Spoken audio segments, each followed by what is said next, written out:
देशातील बालके किशोरवयीन मुली आणि महिला यांना कुपोषण मुक्त निरोगी सदृढ आणि मजबूत करण्याचे वचन देत आहे। राष्ट्रीय पोषण माह या कालावधीत मी प्रत्येक घरापर्यंत योग्य पोषणाचा अर्थ पौष्टिक आहार स्वच्छ पाणी आणि चांगल्या सवयी यांचा संदेश पोहोचवीन।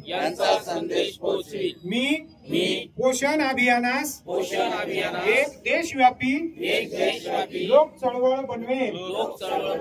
प्रत्येक घर प्रत्येक शाळा प्रत्येक गाव प्रत्येक शहरामध्ये योग्य पोषणाचा आवाज उठेल। या लोक चळवळीमुळे माझे देश बांधव भगिनी आणि बालके निरोगी सदृढ होऊन पूर्ण क्षमता प्राप्त करतील। ही माझी प्रतिज्ञा आहे। सही पोषण देश रोशन।